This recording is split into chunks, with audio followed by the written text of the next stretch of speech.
Maulid itu ulang tahun. Bukan ulang tahun maulid itu. Saya menentang maulid Nabi, berarti Anda menentang kelahiran Nabi SAW.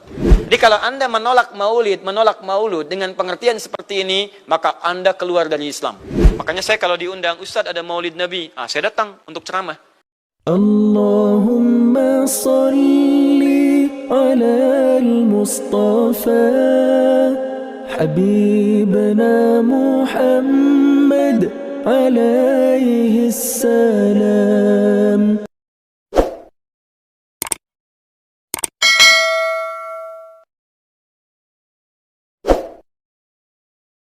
Peringatan maulid Nabi Muhammad SAW, apa hukumnya? Dan bagaimana kalau umat Islam memperingatinya? Terima kasih atas pencerahannya. Waalaikumsalam warahmatullahi wabarakatuh. Baik, saya ingin kita paham dulu akar persoalannya. Al-Quran, surah ke-61, ayat yang ke-6, paling kiri sebelah atas.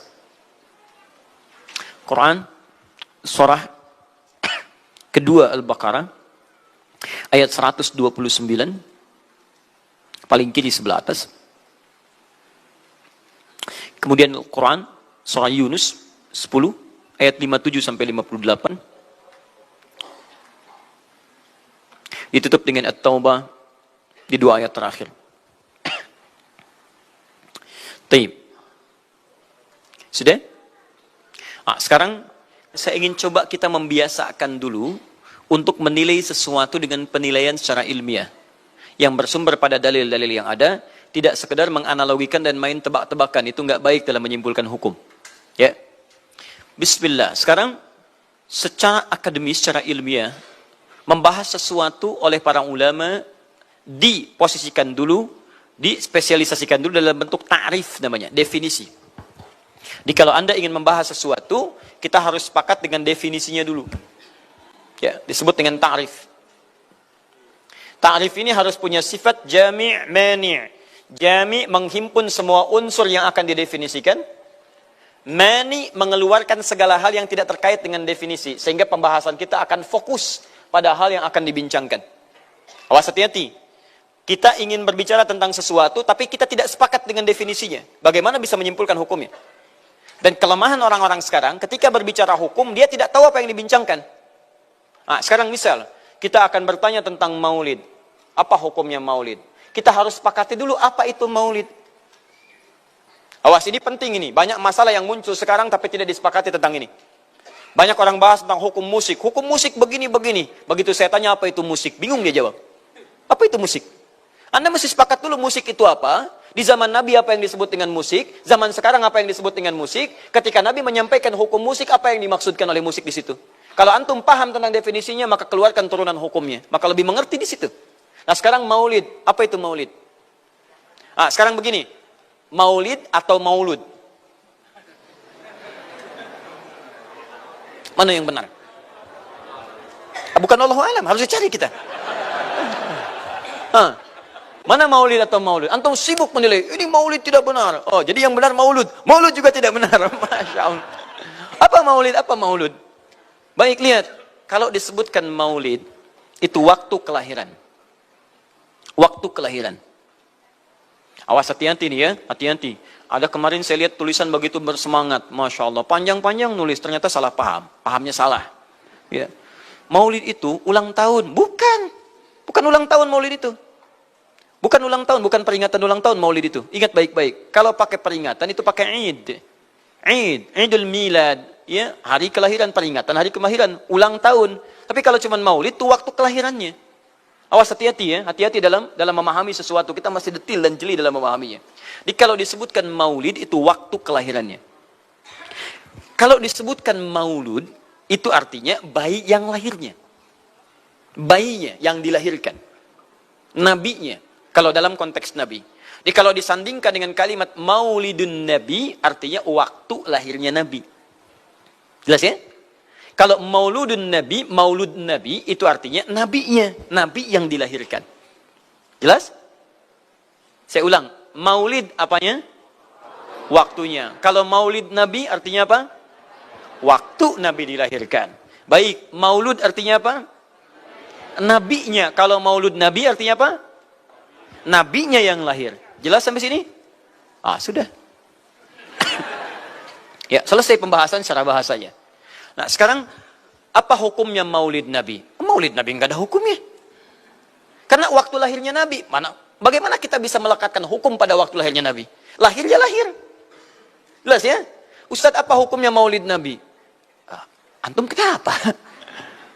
Apa hukumnya waktu lahirnya antum? Hah? Antum lahir apa hukumnya? Kapan antum lahir? Ustaz, kapan antum lahir? 11 September. Apa hukumnya? Apa hukumnya? Apa hukumnya saya lahir? Lahir ya lahir. Jelas ya? Jadi kelahiran seseorang itu nggak ada hukumnya. Qadar Allah yang menjadikan dia terlahir. Dan dengan kelahiran itu dia punya misi dalam kehidupan. Mencari bekal untuk kembali kepada Allah subhanahu wa ta'ala. Jadi kalau bertanya hukum kelahiran seseorang, lahir ya lahir. Nggak ada hukumnya di situ. Paham ya? Hukum itu terletak pada perbuatan seseorang, bukan pada kelahiran seseorang. Ketika dia berbuat dengan aspek kesadarannya, maka muncul hukum di situ. Awas, antum pun mesti belajar tentang hukum. Jangan salah menyebutkan hukum. Hukum terletak pada perbuatan, bukan pada benda, dan bukan terletak pada waktu. Jadi ketika ada perbuatan melekat pada benda dan waktu itu, maka muncul hukum. Apa hukum gelas? Halo? Tidak ada hukumnya. Tapi kalau menyebutkan apa hukum gelas yang menampung kemudian barang yang haram yang digunakan gelas ini melakukan perbuatan haram, baru muncul haram. Apa hukumnya gelas yang digunakan untuk melempar orang lain? Haram hukumnya. Apa hukumnya gelas yang digunakan menampung air minum untuk diminum dalam keadaan yang sehat? Sunnah hukumnya. Jelas ya? Apa hukumnya golok? Golok digunakan apa? Kalau digunakan menyembelih hewan kurban, maka jadi sunnah hukumnya. Kalau golok digunakan untuk menyakiti orang lain, mengancam. Siapa nama kamu? Oh, Masya pakai golok. Ya, hati-hati. Nah, itu haram hukumnya. Jadi benda terletak kepada, maaf, perbuatan yang melekat kepadanya. Apa hukumnya hari kelahiran? Hari kelahiran nggak ada hukumnya. Yang melekat hukum itu bagaimana menyikapi hari kelahiran itu. Itu poinnya. Paham ya? Ketika ada perbuatan melekat kepadanya, maka di situ ada hukum. Maulud itu bayinya, berarti nabinya. Apa hukum maulud? Apa hukumnya nabi? Nabi yang lahir nggak ada hukumnya. Jadi kalau Anda menolak maulud dengan pengertian seperti ini, maka Anda keluar dari Islam. Kalau dalam hukum seperti ini, saya menentang maulid Nabi, berarti Anda menentang kelahiran Nabi SAW. Saya menentang maulud Nabi, berarti Anda berhadapan dengan Nabi, Anda musuh Nabi. Jadi kalau Anda dimaksudkan dengan kata maulud dan maulid, Anda tidak bisa menentangnya, bisanya menerima, saya menerima. Menerima. Kenapa? Karena dalam pengertian bahasa, maulid itu artinya waktu kelahiran. Maulud artinya nabinya. Jangankan saya, siapa saya dibandingkan Nabi Isa alaihissalam? Nabi Isa itu hidup 600 tahun sebelum Nabi Muhammad SAW dilahirkan. Nabinya belum ada. Nabi Isa sudah ada. Tiba-tiba, umatnya menduga, Nabi terakhir itu Nabi Isa. Karena Nabi Isa punya sifat yang mirip di ramalan kitab, yang mengatakan Nabi terakhir itu punya sifat baik dengan masyarakat lingkungan sosialnya. Dan Nabi Isa itu lembut luar biasa. Jangankan pada manusia, pada hewan pun itu lembutnya luar biasa. Jalan dengan muridnya. Di perjalanan kemudian ada aliran anak sungai melihat bangkai hewan. Sudah jadi bangkai, baunya luar biasa. Kata muridnya, guru, bau sekali bangkai ini. Kata Nabi Isa alaihi salam, Al-Masih, yang disebut oleh sementara orang dengan Yesus, itu Nabi, bukan Tuhan. Nabi beliau mengatakan, kata Nabi Isa, perhatikan, begitu putih sekali dan bersih giginya. Kata muridnya, Tuan Guru, kenapa Anda mengatakan demikian? Kata Nabi Isa, karena manusia hanya akan menyampaikan apa yang ada dalam benak pikirannya. Jadi kalau pikiran Anda kotor, Anda akan melihat bangkainya saja. Tapi kalau pikiran kita baik, kita akan mencari yang terbaik dari hewan itu. Bukankah dia ciptaan Allah? Bukankah dalam setiap ciptaan ada hikmah dan kebaikan? Perhatikan bagaimana putih bersih giginya. Jadi kalau bangkai saja bisa menjaga kebersihan gigi, kenapa kamu yang masih hidup tidak mesti? Ya minimal, kamu jaga perasaan. Minimal jaga perasaan, kan? Tapi itulah luar biasa. Di sini sering diambil hikmah bahwa teko akan mengeluarkan isi tekonya. Isinya kopi, keluar kopi. Isinya air bening, keluar bening. Isinya susu, keluar susu. Demikian juga kita. Bayangkan, Nabi Isa bukan hanya pada manusia. Pada hewan yang telah jadi bangkai pun, itu mohon maaf, kalimatnya dan sikapnya begitu indah, luar biasa. Maka diduga oleh kaumnya itu Nabi dan Rasul yang terakhir. Saat mendengar kalimat itu, kata Nabi Isa, bukan saya. Nabi terakhir punya sifat sama seperti saya dalam hubungan dengan makhluk. Jadi bukan cuma dengan manusia, dengan hewan, jangan sakiti. Kalaupun menyembelih, jangan sakiti hewannya. Makanya Nabi ini akan memberikan isyarat-isyarat yang sangat indah. Masya Allah. Pada tumbuhan dia jaga. Tapi Nabi yang terakhir ini punya keunggulan yang tidak bisa disaingi oleh Nabi-Nabi lainnya. Apa itu? Ibu bapak sekalian, tingkat kedekatannya dengan Allah luar biasa. Ibadahnya luar biasa. Dalam bahasa Arab, tingkat kebaikan yang terkait dengan makhluk secara sosial, itu kalau satu kebaikannya disebut dengan Mahmud. Tapi kalau banyak kebaikannya disebut dengan Muhammad. Muhammad. Tapi kalau hubungan dengan Allah, ya dengan Khalik, kalau punya tingkat hubungan yang baik, satu sisi saja disebut Hamid namanya. Hamid. Antum rajin tahajud, tapi belum konsisten puasa sunnah. Maka antum namanya Hamid. Perempuannya Hamidah.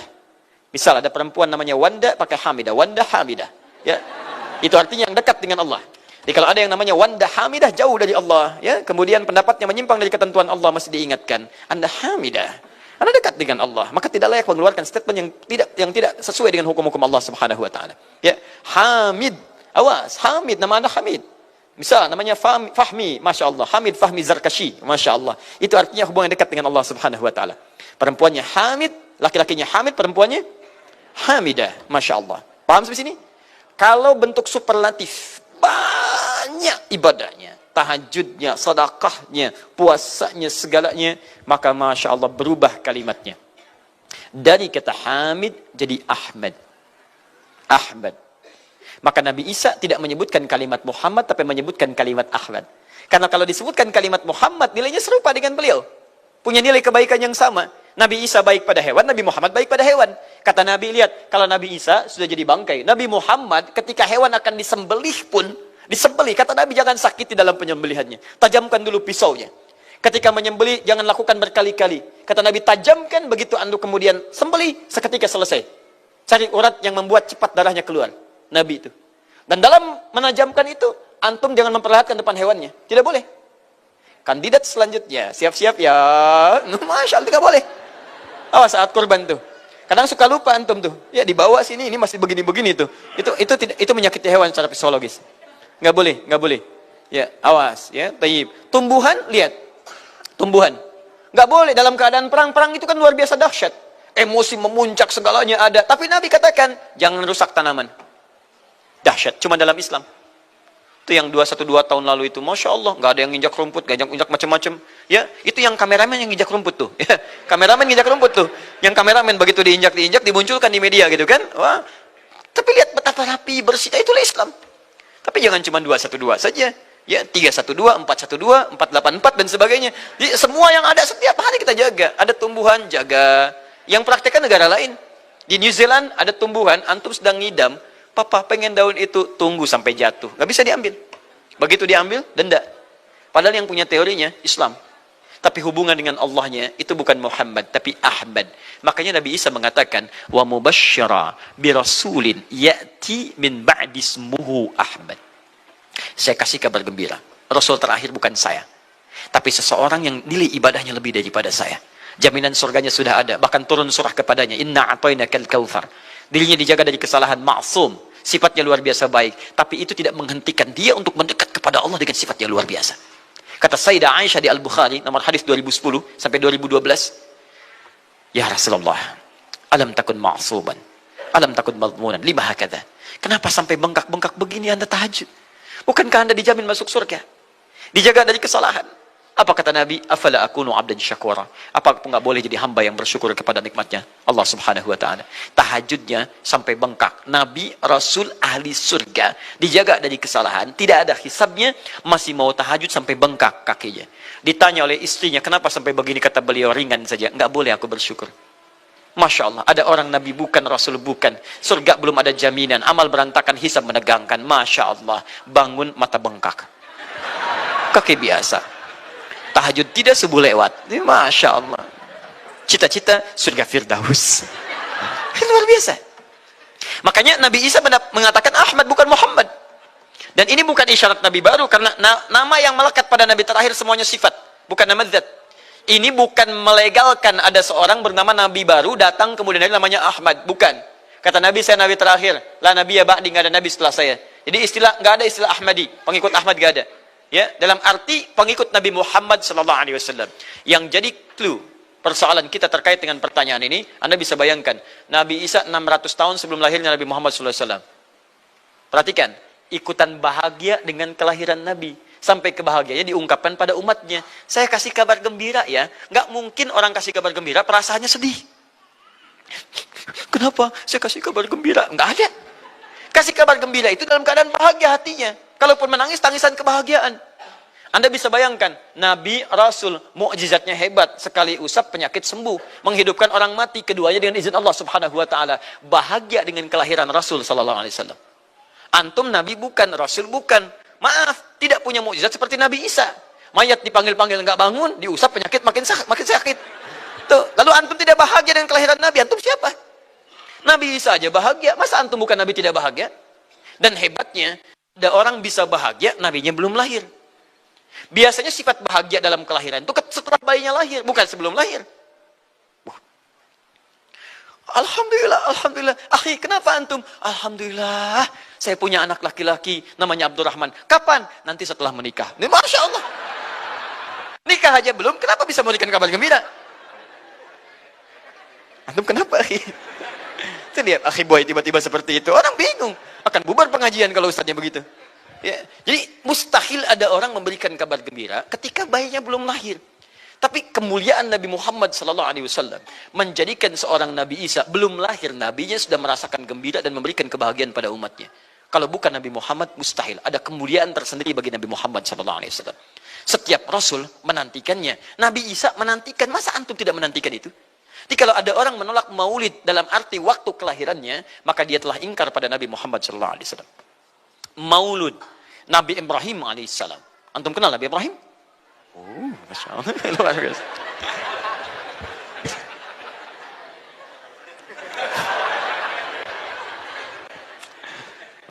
Dimanapun Anda berada, memang hari ini banyak orang berkumpul di Monas untuk bermunajat kepada Allah. Tapi tidak harus menjadikan kita menjadi tidak fokus. Di sini ada yang kenal Nabi Ibrahim. Alhamdulillah. Nabi Ibrahim, Nabi Ismail alaihi wassalam, keduanya meninggikan bangunan Ka'bah. Setelah selesai bangunan Ka'bah ditinggikan, keduanya berdoa di samping Ka'bah. Apa doanya? Doa maulud. Lahirnya, bayinya. Nabi terakhir yang lahir di samping Ka'bah, yang ditinggikan oleh keduanya. Ya. Wa idh yarfa'u Ibrahimul qawa'ida minal baiti wa Ismail, ayat 127-nya. Setelah selesai meninggikan bangunan pondasi Ka'bah ini, keduanya berdoa di samping Ka'bah. Di antara doanya ayat 129-nya. Rabbana wab'ath fihim rasulan minhum yatlu 'alaihim ayatika wa yu'allimuhumul kitab wal hikmah wa yuzakkihim innaka antal azizul hakim. Ya Allah, mohon utus seorang rasul dari kalangan mereka di tempat ini yang lahir di sekitaran ini.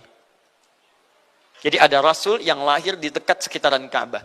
Hasil penelitian tidak ada rasul satupun yang lahir di dekat Ka'bah kecuali Nabi Muhammad SAW.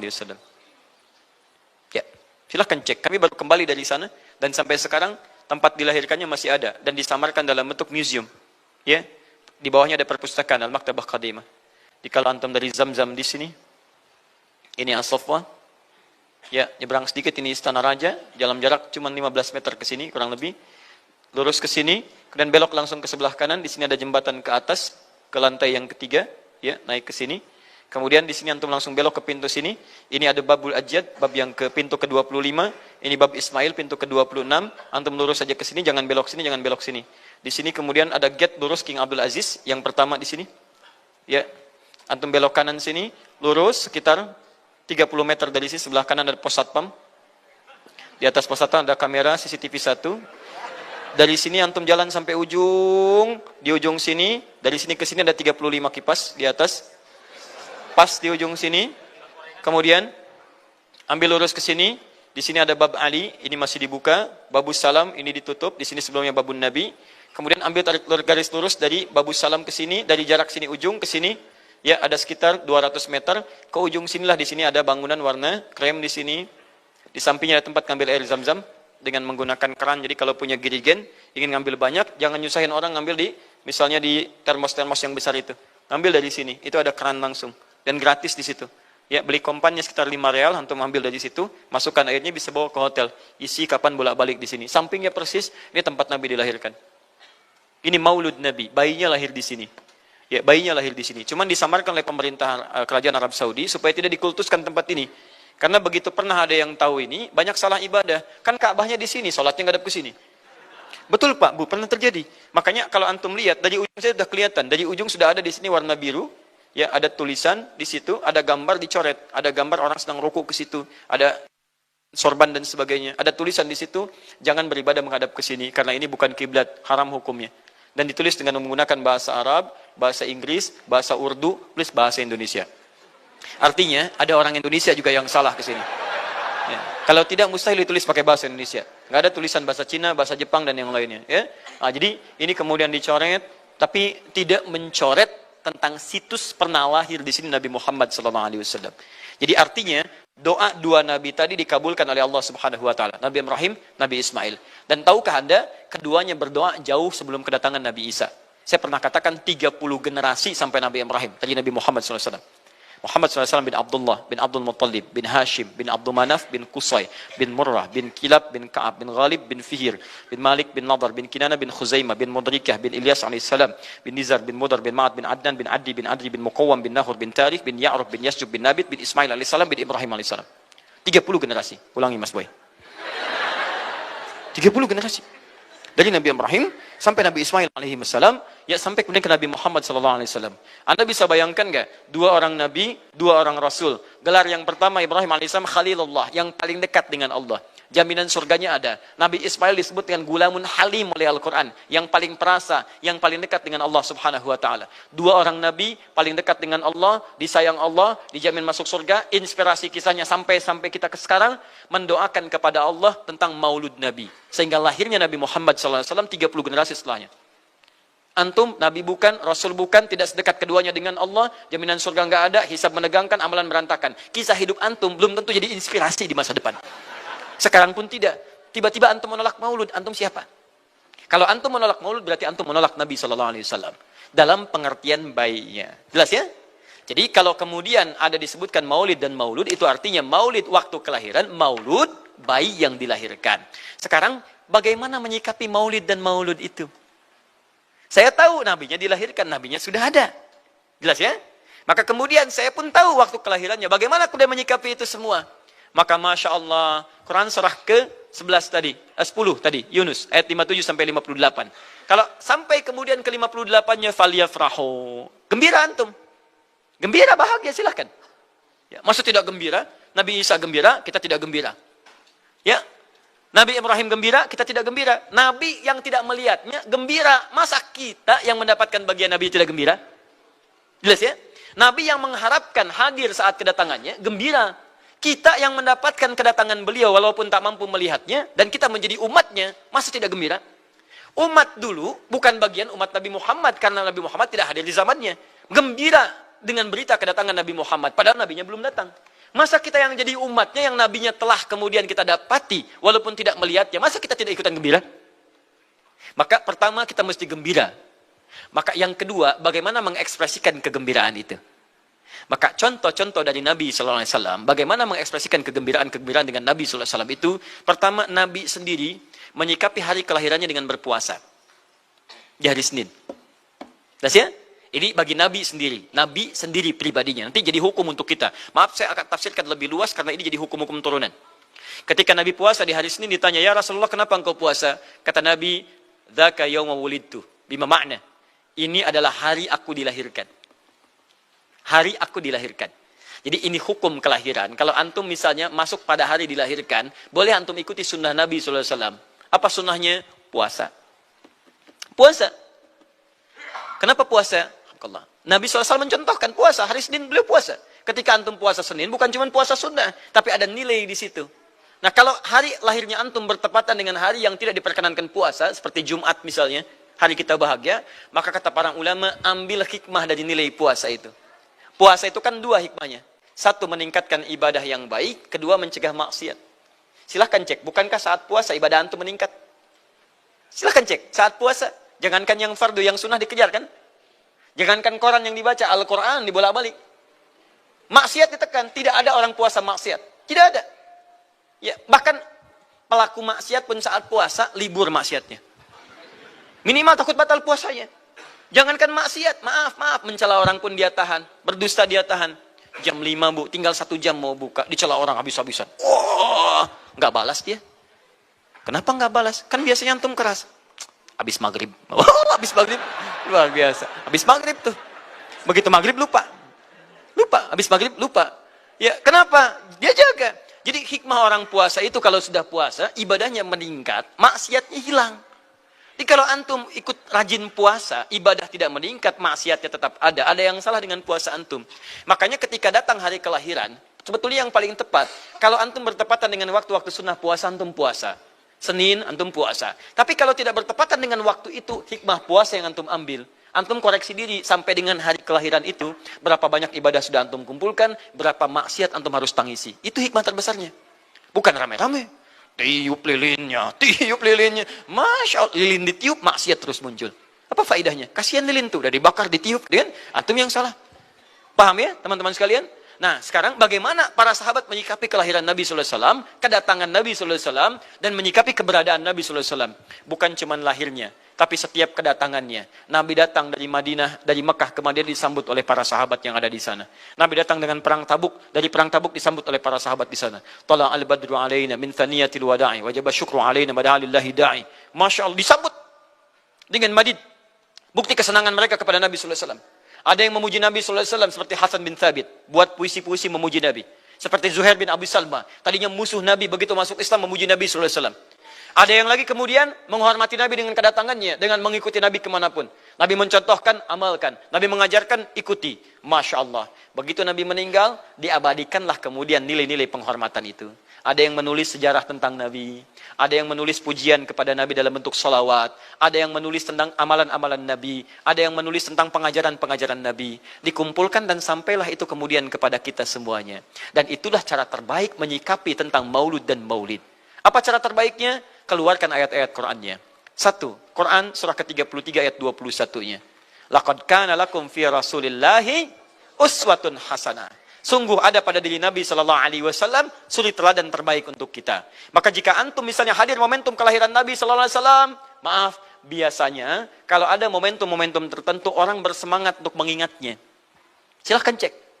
Hari pahlawan, ingat para pahlawan. Hari pahlawan berakhir, tidak ingat lagi. Hari kemerdekaan, ingat sampai pinang dipanjat-panjat. Begitu dipanjat, kenapa panjat pinang? Masya Allah, menghormati pahlawan. Hari pahlawan sampai naik panjat pinang. Luar biasa. Ada yang tarik tambang, ya, menghadirkan energi para pahlawan. Antum bisa bayangkan, momentumnya ada, begitu hilang itu semua, tiba-tiba hilang lagi kemudian ingatan kita. Artinya, selalu ada momentum untuk mengajak kita mengingat sesuatu. Begitu Ramadan, ingat lagi amalan. Hilang Ramadan, hilang lagi kemudian amalan. Nah, jadi apa yang terbaik dihadirkan? Ketika ada momentum itu, maka para ulama kemudian mencoba untuk menampilkan nilai-nilai tadi untuk mengembalikan kita pada tuntunan Nabi SAW. Maka ditulislah kemudian sirah-sirah Nabi. Disampaikan untuk mengenalkan Nabi Muhammad SAW. Mumpung mereka ingat. Disampaikanlah pengajaran-pengajaran tentang Nabi.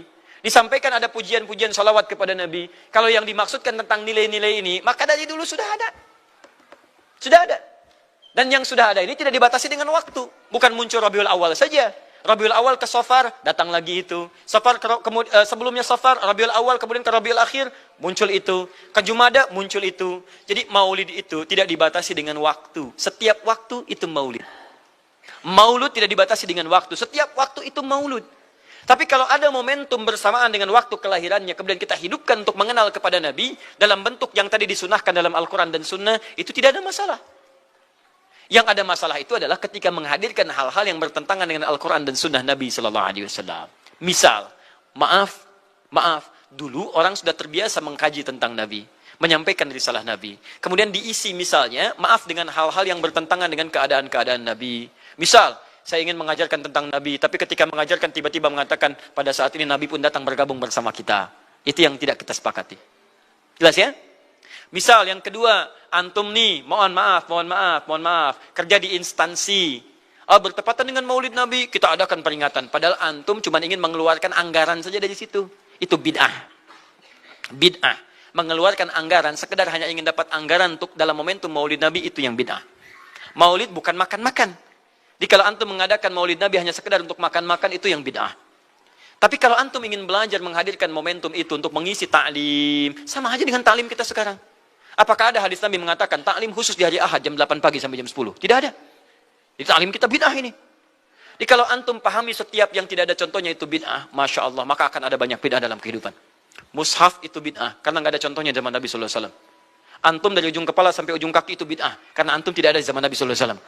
Ya, jadi jangan langsung menilai bahwa setiap maulid itu bid'ah. Bukan. Kalau momentum itu ingin diisi dengan taklim, ingin memperkenalkan Nabi, ingin mengajarkan syariat-syariat Islam, maka itu tidak ada masalah. Itu mengamalkan petunjuk-petunjuk ayat, bukan mengkhususkan di waktu itu, bukan.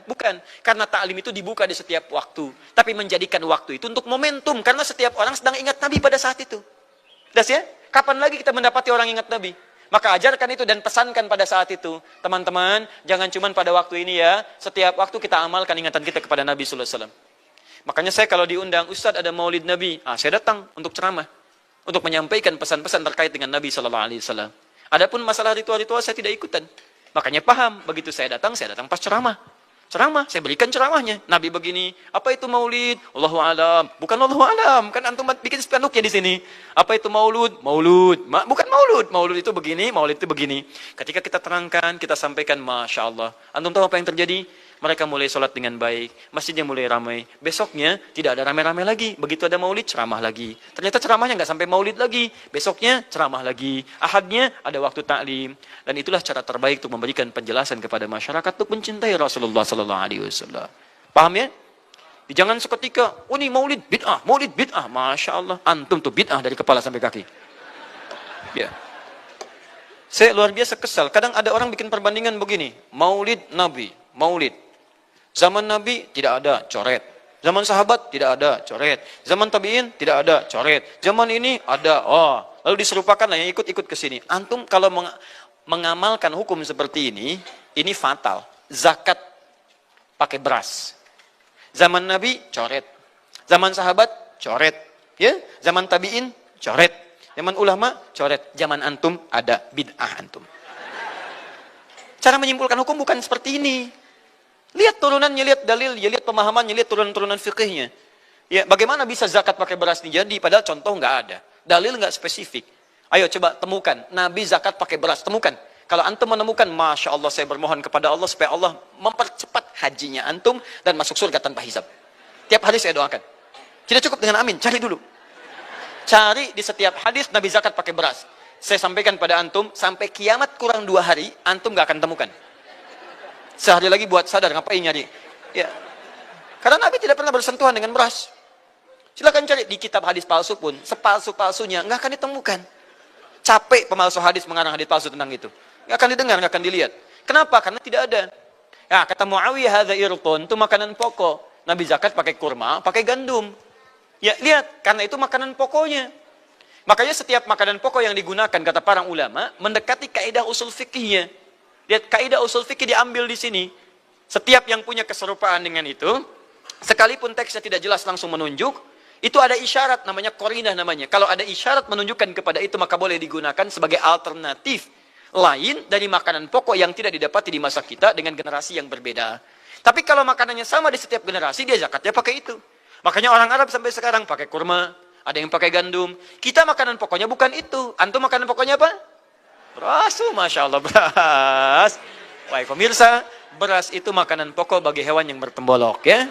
Ayam, bebek itu beras. Baik, makanan kita nasi. Dan nasi bersumber dari beras. Baik, nasi bersumber dari beras. Jadi kalau kita ingin zakat pakai beras, boleh tidak? Nah, lihat bagaimana cara pendekatannya. Dalil belum ditemukan aslinya. Seperti maulid tadi, menyikapi dengan taklim macam-macam, nggak ada nas aslinya. Tapi korinahnya ditemukan, sama-sama makanan pokok, sama-sama taklim, sama-sama meminta untuk ikut ajaran, sama-sama mereka ingat tentang Nabi SAW. Maka semua hukum itu kita terapkan, jadilah hukum terapan dalam kehidupan kita. Paham? Dan itu tidak disebut dengan bid'ah. Jelas ya? Bid'ah. Alhamdulillah. Tapi kalau yang rame-rame tadi, yang tidak jelas ya, hanya menghabiskan anggaran, makan-makan tidak karuan, meyakini ini itu dan sebagainya, saya tidak sepakat dengan itu. Saya tidak sepakat. Allah Ta'ala alam.